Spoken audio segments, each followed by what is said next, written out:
اور ہم نے انسان کو مٹی کے خلاصے سے پیدا کیا ہے، پھر اس کو ایک مضبوط اور محفوظ جگہ میں نطفہ بنا کر رکھا، پھر ہم نے نطفے کا لوتھڑا بنایا، پھر لوتھڑے کی بوٹی بنائی، پھر بوٹی کی ہڈیاں بنائی، پھر ہڈیوں پر گوشت پوست چڑھایا، پھر اس کو نئی صورت میں بنا دیا۔ سو بڑا برکت والا ہے اللہ جو سب سے اچھا بنانے والا ہے۔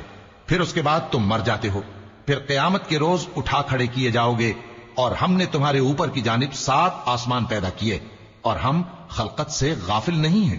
اور ہم ہی نے آسمان سے ایک اندازے کے ساتھ پانی برسایا، پھر اس کو زمین میں ٹھہرا دیا، اور ہم اس کے نابود کر دینے پر بھی قادر ہیں۔ پھر ہم نے اس سے تمہارے لیے کھجوروں اور انگوروں کے باغ بنائے، ان میں تمہارے لیے بہت سے میوے ہوتے ہیں، اور ان میں سے تم کھاتے ہو۔ اور وہ درخت بھی ہم ہی نے پیدا کیا جو طور سینا کے دامن میں ہوتا ہے، یعنی زیتون کا درخت کہ کھانے کے لیے روغن اور سالن لیے ہوئے اگتا ہے۔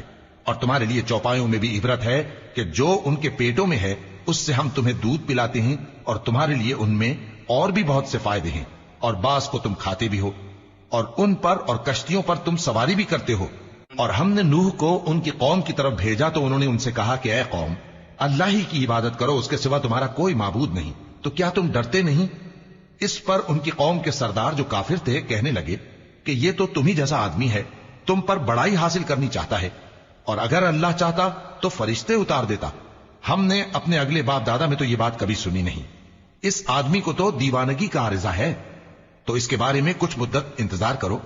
نوح نے کہا کہ پروردگار، انہوں نے مجھے جھٹلایا ہے، تو میری مدد کر۔